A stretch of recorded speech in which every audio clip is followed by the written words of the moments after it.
गोकुळ साखर कारखाना धोत्रीच्या विरोधात थकीत ऊस बिल मिळण्यासाठी सोलापुरात ऊस उत्पादक शेतकरी संघटना यांच्या वतीनं 4 जूनला सकाळी 11 वाजता प्रादेशिक सहसंचालक कार्यालयावर अर्धनग्न धडक मोर्चा काढण्यात येणार असल्याची माहिती देण्यात आली आहे.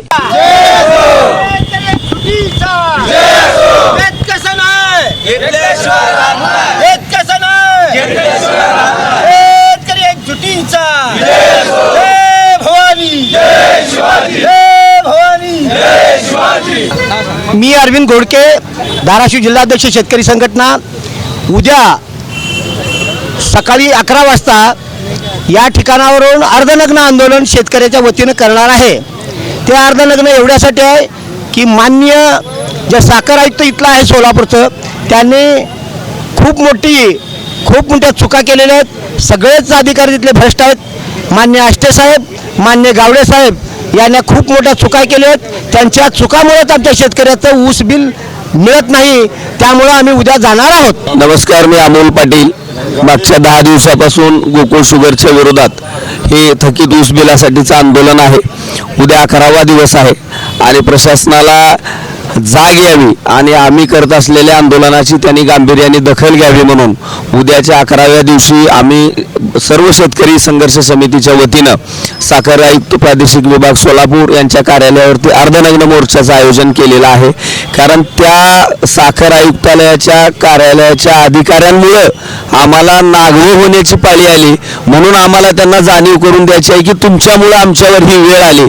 म्हणून आम्ही अर्धनग्न मोर्चा त्या कार्यालयावरती काढणार आहोत. आणि प्रशासनाला माझी विनंती आहे की आपण लवकरात लवकर यावरती तोडगा काढावा की नुसते आरआरसी म्हणून आमची बोळवण करू नका. आरआरसीच्या व्यतिरिक्त सुद्धा बरेचसे पर्याय आहेत. तुमच्या जर मनात आलं तर तुम्ही विदिन 1 मिनिटामध्ये आमचा प्रॉब्लेम सॉल्व्ह करू शकता. उद्याच हे मोर्चा असणार आहे. कोण सहभागी होणार आहे उद्या सर्व जे ऊस उत्पादक शेतकरी आहेत ज्यांनी गोकुळ शुगरला ऊस घातलेला आहे ते सर्व शेतकरी उद्या उपस्थित राहणार आहेत. अर्धनग्न म्हणजे आम्ही फक्त कमरेच्या वरचा भागच उघडा ठेवणार आहे. म्हणजे आम्ही अजून नाही, जनावर वगैरे हे नियोजन नाही. म्हणजे आम्ही एवढी बी अजून लाच गुंडाळलेली नाही. हे प्रशासनाला आम्हाला दाखवून द्यायचं आहे.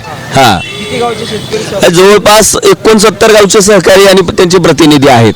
हो, उद्या सकाळी 11 वाजता इथून मोर्चाला सुरुवात होईल. इथून छत्रपती शिवाजी महाराजांच्या पुतळ्याला पुष्पहार करून त्यांना वंदन करून आम्ही तिथून वाजत गाजत त्या कार्यालयावरती मोर्चा काढणार. हे आहे दक्षिण सोलापूर तालुक्यातील वळसंग. इतिहासाची समृद्ध परंपरा आणि उज्ज्वल भविष्याची नवी दिशा. प्रगतशील आणि वेगाने विकसित होणारे गाव वळसंग. कुरनूर धरणाच्या सानिध्यात निसर्गरम्य वातावरणात वसलेले वळसंग. सोलापूर पासून फक्त 12 ते 15 मिनिटे, अक्कलकोट पासून फक्त 12 ते 15 मिनिटे आणि रेणनगर पासून केवळ 7 ते 8 मिनिटे अंतरावर सोलापूर अक्कलकोट महामार्गावरील उड्डाण पूल आणि वेगवान महामार्गाच्या थेट संपर्कात असलेले वळसंग. महामार्गावरून थेट वळसंगला सोलापूर अक्कलकोट गुलबर्गा महामार्ग, मोहोळ मंद्रुप वळसंग रिंग रूट, मुंबई पुणे हैदराबाद महामार्ग आणि सुरत चेन्नई ग्रीनफील्ड एक्सप्रेस अशा एकापेक्षा जास्त महामार्गाने वेढलेले गाव म्हणजे आपलं वळसंग. वळसंग हे आता महाराष्ट्राच्या नकाशावर नव्या विकासाचे केंद्र बनले आहे. वळसंगमध्ये आहेत प्रसिद्ध मंदिरे, सोलार हब, टोलनाका, जवळच आहे कुरनूर धरणाचे ताजे पाणी आणि निसर्ग सौंदर्य आणि विविध ठिकाणी आकर्षक हॉटेल्स व ढाबे सुद्धा. प्रवासात थकलेल्या प्रवाशांसाठी स्वादिष्ट जेवण, आराम, ताजेतवाने आणि प्रदूषणमुक्त वातावरण.